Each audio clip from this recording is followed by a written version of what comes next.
Hi everyone, it's Chris Calcutt here, also known as Calc, and I'm here down in Brighton with the great guys from GAC, the great music store that we've got here in the city.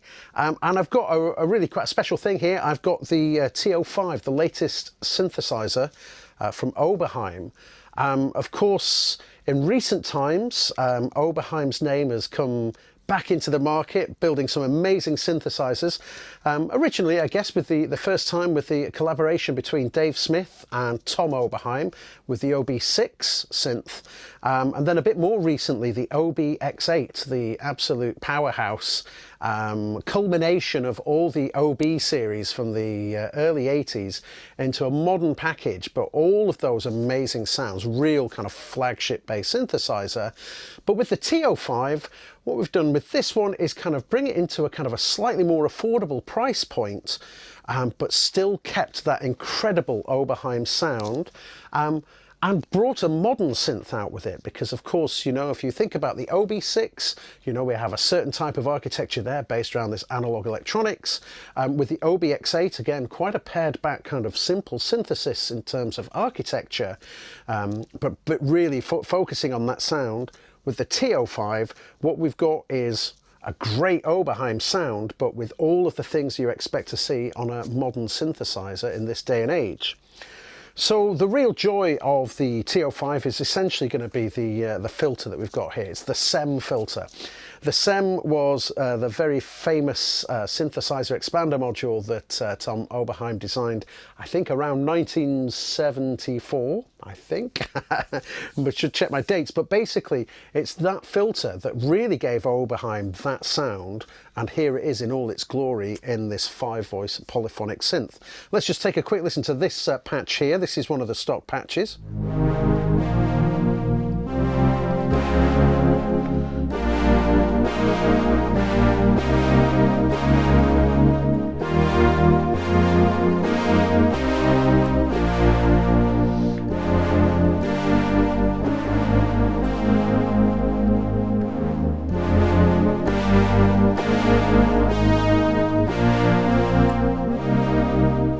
So that really wonderful, creamy Oberheim sounding filter. Of course, we've got a nice, great big filter cutoff knob in the center here as well.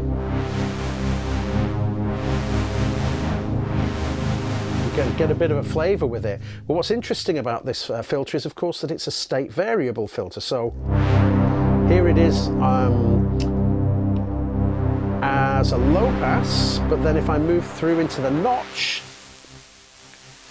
you get a lovely notch filter, and then if we moved into the high pass,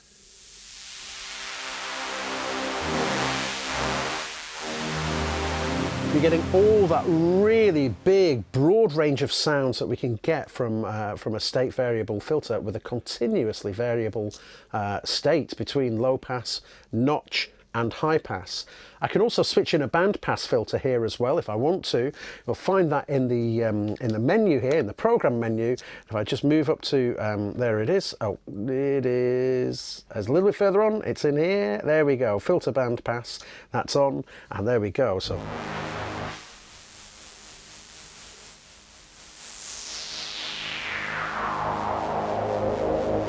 a really big, rich and broad sound there. So let's just take it back to the architecture of the synthesizer. I'm going to go to a basic patch here. So let's just, yep, there we go. Into a basic program. In the program menu, I'm just going to turn up the volume of the voices just a little bit, so we get that full range. Let's just have a quick listen to the low pass on its own without any extra sound. Now that's a nice 12 dB per octave low pass filter, but the real magic for the Oberheim sound is when the resonance gets cranked up. So let's put the resonance about halfway to start with. You can hear that really nice chewy filter sound, especially around the midpoint. If we crank the resonance to full, you'll notice it won't self-oscillate like a lot of analog filters will, but it's actually pared back. This won't self-oscillate, but what it will give us is a really nice Oberheim filter sound.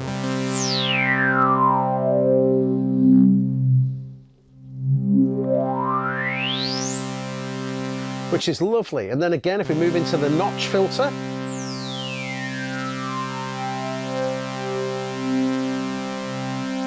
and you can really start to hear that filter resonance start to sing.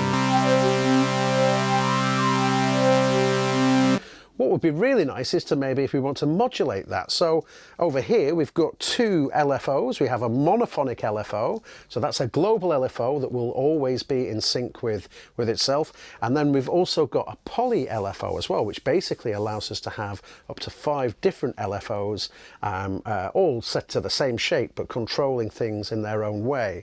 Let's switch on the mono LFO for this. So I'm just going to simply hit the destination, and I'm going to just move the cutoff control. And you'll see on the screen here that we've now just attached that modulation, that LFO, to the cutoff here. So we'll just add a bit of amount to it. And let's just get the frequency to a point where we want it, and we should start to hear how that works.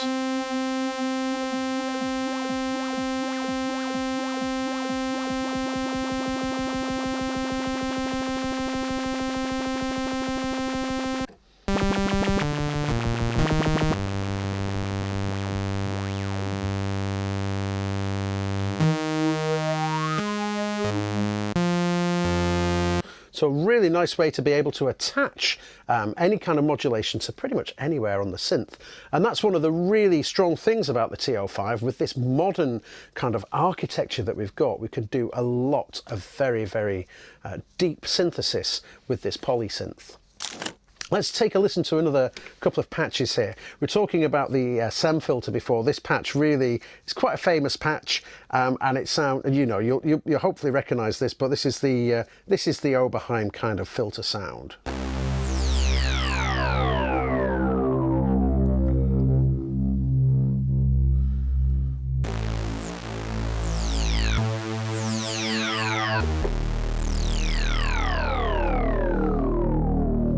And you can really hear that filter doing a lot of work in that patch.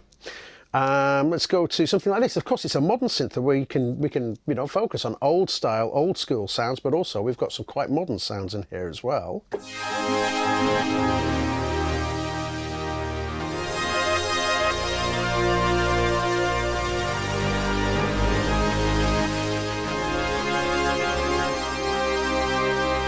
So I've got a very broad range of sounds available to us. Let's find something like, where's Tomita Bells. Now this is a really interesting one.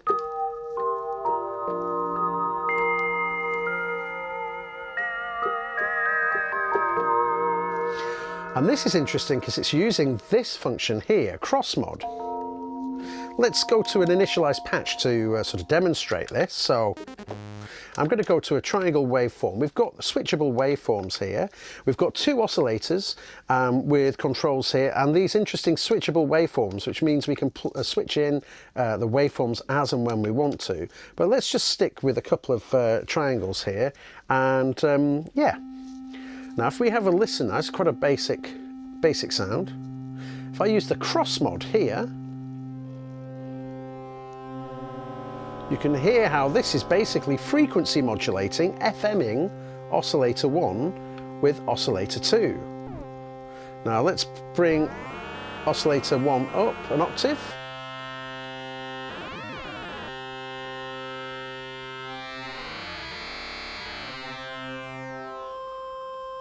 So this is what we're dealing with. Let's bring that down an octave and bring this one up now. Let's have a listen to it this time. A little bit more subtle there, but what have we got here? So cross-mod is basically taking oscillator 2 and frequency modulating oscillator 1 with that. But the difference here, where you could compare to other Oberheim synthesizers that you would find cross-mod on, for example the OBX8 and on the OB6 as well, and also some of the sister companies' sequential synthesizers with its polymod, what we have here is what we call through zero FM. Through zero FM is the FM that you can use where everything will stay in tune. In fact, let me see if I can find a patch here that that demonstrates that. Here we go. So this is now got exponential or usual sort of style polymod attached to the mod wheel, and then I've got the through zero here. So if I just play a chord and then bring up the standard polyphonic modulation,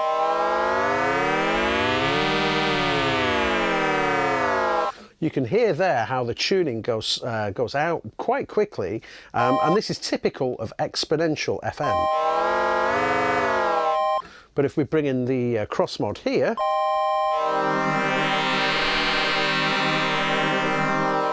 you can hear how that's much more in tune.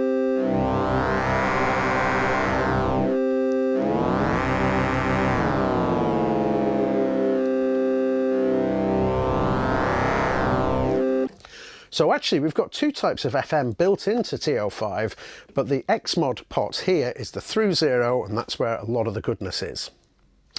Now, I've mentioned about some modulation. We've got two LFOs up here. We've also got a couple of envelopes down here as well. But the TEO-5 is an incredibly powerful synth in terms of the actual modulation sources and destinations that we can get to. We've got a little setting here, which is mod. We've got two switches, and one is labelled source and one is labelled destination.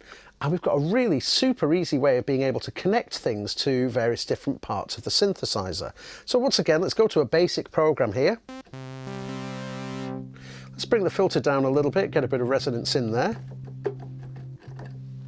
Now, of course, we've got an envelope here which is dedicated to controlling the filter.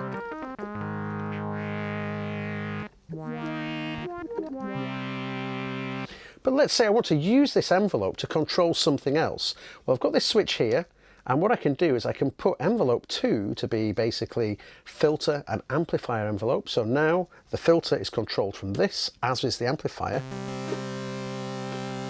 Let's bring that down so we can bring in an amount. We can also use this now as filter and gate, so gate being on and off from the keyboard. But we now still have a dedicated filter envelope and a gate for the volume. Which means now that we've got this envelope freed up to do whatever we want. So let's say I want to attach envelope 1, this auxiliary envelope as it's set here, now to the cross mod here, and we go to envelope 1, destination cross mod, and there it is. It's already made for me, and I can just bring in an amount here, and now we have this envelope shape to basically control the cross mod levels. Let's just make that a bit quicker.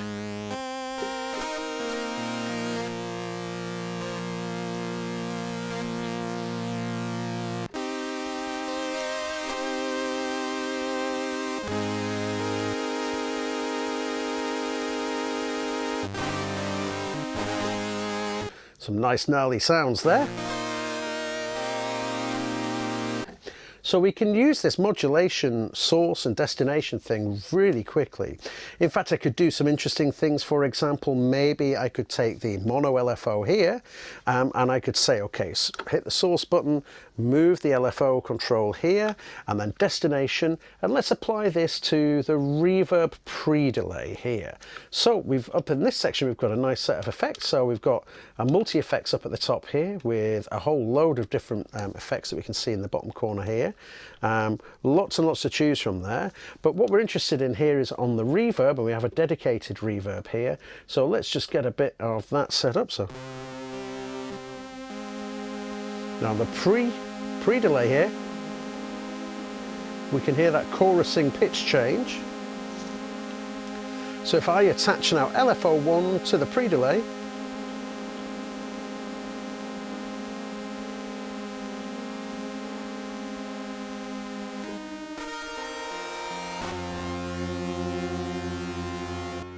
so we can do some really interesting things. Pretty much everything is fair game in here. Now, we've got obviously the switches here, but we have got quite a huge modulation matrix here, which I think gives us 19 different spots to be able to connect a source, a controller, to a destination, something that receives that control. So it's really powerful. And actually, you know, we can do some very interesting things. For example, if you're familiar with the notion of a Krell patch, I've made a couple of Krell patches on this synth, and we can just trigger this off and start it off and see where it goes. Be quite an interesting sound, but let's see what happens.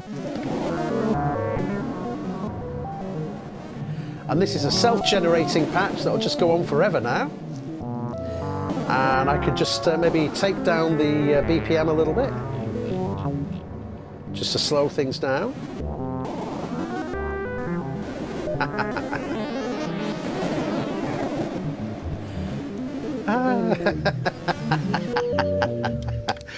Well, that's an interesting patch, of course. I don't know if that'll make the final edit or not, but certainly it sounds pretty crazy for sure. So another really strong aspect, I think, on this synthesizer is the fact it's actually got a built-in sequencer. In fact, we've got an arpeggiator, we've got a lot of stuff on here, but the sequencer I think is really, really interesting. And to record sequences in on this is super easy. You just hit the record button, and then it's polyphonic, of course. We've got 5 notes, so we can play five note chords with this. So let's just... and we'll just use the tie button here to make that an extended note. Maybe a rest.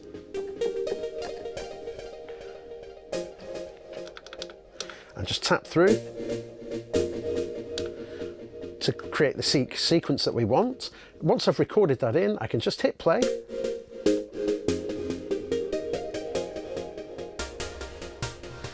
And this now gives me the ability, of course, to play the synth without having to play the notes, but it allows me to really start to get to grips with the controls that we've got on here.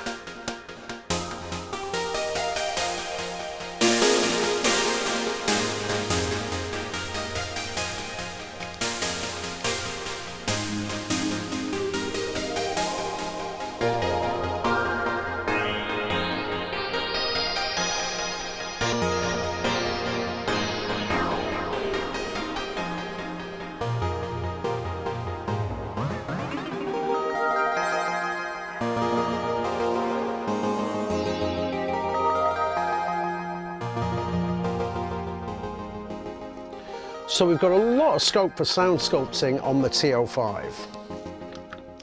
So that's a good look at the TEO-5. Really powerful 5-voice analog VCOs, VCF, and a whole load of control with our modulation, with our 2 envelopes, 2 LFOs, 1 mono, 1 poly, and some really powerful things, including, of course, the all-important through 0 FM that we have on here, and of course the effects as well. These are hitting stores now, so if you are interested to try it out, and I thoroughly recommend you come and have a play with the TEO-5. It's a really great sounding instrument. These will be in stock at GAK or GAK in the very near future. So yeah, so come down and try it out. And if you want to find out a little bit more about the synth as well, of course you can go to their website to check out the information there as well. Well, thanks very much for watching, and I hope that was interesting. Cheers.